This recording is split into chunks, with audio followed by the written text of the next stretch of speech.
ہیں کہ انہوں نے آج کی ضرورت کو پورا کرنے کی فکر کی ہے۔ محمد بن عبد الوہاب نجدی اٹھا، مجھے کھری باتیں کہہ لینے دیجیے۔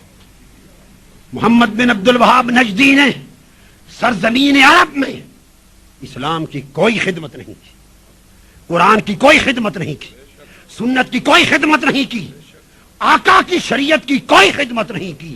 اس نے تو ایک خود ساختہ توحید کو فتنہ بنا کے مسلط کیا، ادب رسول ختم کیا، محبت رسول ختم کی، نسبت اولیاء ختم کی، آقا سے تعلق جوڑا، گستاخی کا گڑھ بنایا، مگر اس نے پوری تحریک کا عنوان وہابیت نہیں رکھا، اسلام رکھا، اسلام رکھا۔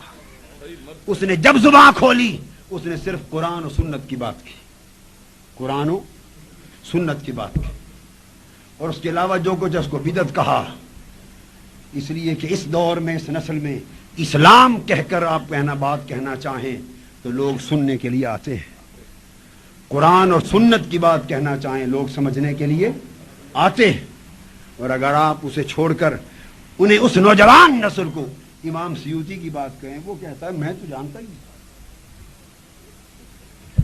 آپ امام اسقلانی کی بات سنائیں، وہ کہتا ہے میں تو نہیں جانتا۔ مجدد الفسانی کی بات کہیں، وہ کہتا ہے مجھے کیا معلوم۔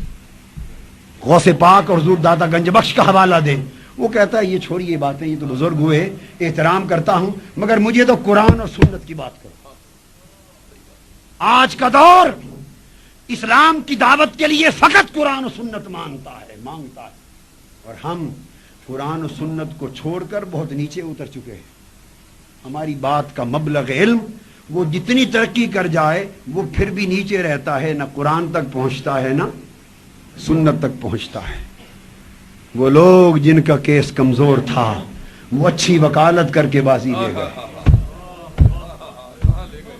اچھی وکالت کر کے بازی لے گئے۔ انہوں نے قرآن سنایا، انہوں نے صرف قرآن سنایا، سننے والے کو کیا خبر کہ ترجمہ غلط کر رہا ہے، اسے کیا خبر؟ اسے فقط اتنا معلوم ہے کہ قرآن سے ثابت کر رہا ہے۔ میں آسٹریلیا میں تھا، آسٹریلیا میں میرے خطاب کے بعد سوال و جواب کا سیشن ہوا، انگریزی کا خطاب تھا، چونکہ انگریزی زبان ہوتی ہے وہاں لوگوں کی، تو کوئی ایک صاحب بیٹھے تھے بڑے فاضل اس دور کے عرب، انہوں نے سمجھا کہ انگریزی کا خطاب کیا ہے تو میں تو عرب ہوں، پتہ نہیں عربی بھی ان کو آتی ہے یا نہیں۔ انہوں نے بعد میں کھڑے ہو کے عربی میں سوال کر کے دو چار حدیثیں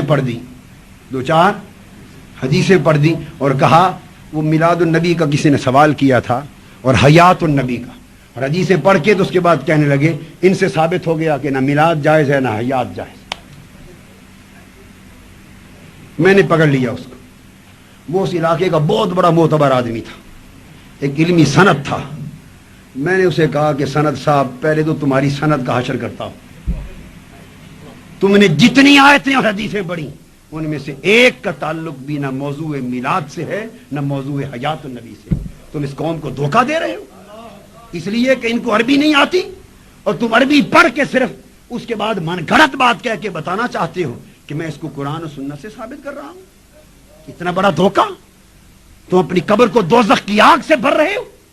میں نے جب اس کے اوپر بات کی اس کو پسینہ آ گیا، ڈر گیا۔ میں نے کہا تم نے یہ آیت پڑھی، اس کا یہ معنی ہے، لوگوں کو بتایا انگریزی میں، لوگوں سے پوچھا کوئی تعلق ہے اس آیت کا اس موضوع سے؟ انہوں نے کہا نو۔ میں نے کہا تم نے یہ پڑھی، اس کا یہ معنی ہے، کوئی تعلق ہے؟ انہوں نے کہا نہیں۔ تم نے یہ حدیث پڑھی، اس کا یہ معنی ہے، کوئی تعلق ہے؟ اس کے سارے دلائل کو ترجمے کے ساتھ ننگا کر کے میں پبلک کے سامنے رکھا۔ میں نے کہا یہ تمہارا دھوکہ ہے اللہ کے دین کے ساتھ۔ صرف سننے والے سمجھتے ہیں کہ یہ قرآن اور حدیث کی بات بتا رہا ہے، تو جو قرآن اور حدیث میں ہے وہ حق ہے۔ تو جو قرآن اور حدیث سے سچے دلائل جنہیں پیش کرنے چاہیے تھے وہ چھوڑ گئے، اور جو قرآن اور حدیث پڑھ کے آگے جھوٹ بتا رہے ہیں وہ کیس جیت گئے۔ جن کی فرقہ واریت تھی انہوں نے اپنے نام کے ساتھ فرقہ ہٹا دیا، وہ اسلام اور امت کے نمائندے بن گئے، اور جو اصل امت تھی وہ فرقہ بن گئے۔ اہل سنت امت مسلمہ کے سواد اعظم تھے، دور صحابہ سے لے کر آج کے دور تک پوری امت کا تسلسل سواد اعظم کا اہل سنت والجماعت رہا ہے. امام اعظم امام مالک، امام شافعی، امام احمد بن حنبل، حضور غوث پاک حضرت خواجہ اجمیر، حضرت شاہ نقشبند اور حضرت شیخ سہرورد، اور آج تک جتنے اکابر اصاغر ہوئے ان کا تو ایک ہی تشخص تھا. تو یہ امت کا سواد اعظم کا اعتقادی نام تھا. اس میں سے جتنے فرقے پیدا ہوئے اسی میں سے ہوئے، فرقے اسی میں سے ہوئے، مدرسے اسی میں سے بنے، اعتزالی تحریکیں اسی میں سے چلیں. مگر ہائے دکھ کی بات یہ ہے وہ جو پوری امت کے وارث تھے انہوں نے اپنا نام مسلمان والا بڑا نام بدل کے چھوٹا نام رکھ لیا، اور وہ جو ان میں سے فرقے نکلے تھے انہوں نے چھوٹے نام چھوڑ کے بڑے نام رکھے. ہائے ہائے ہائے. اب ہماری پہچان دنیا میں بریلویوں سے فرقہ بن گئے.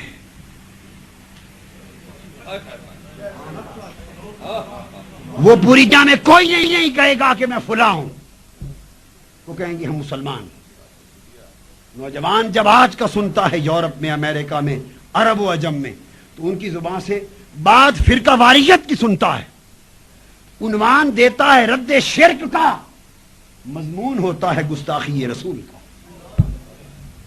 عنوان دیتا ہے اخلاص فی التوحید کا، اخلاص فی التوحید کا عنوان، مضمون ہوتا ہے اہانت رسالت مآب کا، نفی محبت رسول کا، نفی ادب رسول کا. تو مضمون وہ عنوان لوگوں کو پسند ہے، عنوان لوگوں کو، وہ اسلام کی بات کرتے ہیں، وہ امت کی بات کرتے ہیں، وہ اتحاد کی بات کرتے ہیں، قرآن کی بات کرتے ہیں، سنت کی بات کرتے ہیں. عنوان دنیا کو پسند ہیں. بس بوتل پہ جو عنوان لگا ہو اندر کیا ہے یہ تو گھر جا کے پیئیں گے تو پتا چلے گا. خرید کے تو لے گئے نا آپ، خرید کے تو لے گئے. ارے نادانوں، جن کے پاس اصل شربت سندل تھا، اصل شربت بادام تھا، اصل شربت مزوری تھا، انہوں نے تو کوئی نیا چھوٹا سا نام اوپر لکھ لیا ہے، چھوٹا نام لکھ لیا ہے. اور جن کے پاس اندر صرف رنگ والا شربت تھا انہوں نے خالص شربت سندل لکھ لیا ہے. آپ کا بکے گا یا ان کا بکے گا؟ پر لوگ لے جائیں گے، لیتے لیتے لیتے پھر رفتہ رفتہ جو جس دکان کا گاہک ہوگا پھر وہ لے گا، وہیں سے لے گا. آئیے ہم تنگ ندی سے نکل پر پھر سمندر بن جائیں، سمندر بن جائیں. چونکہ طریقہ اس کا یہ ہے، میں جو عرض کرنے والا تھا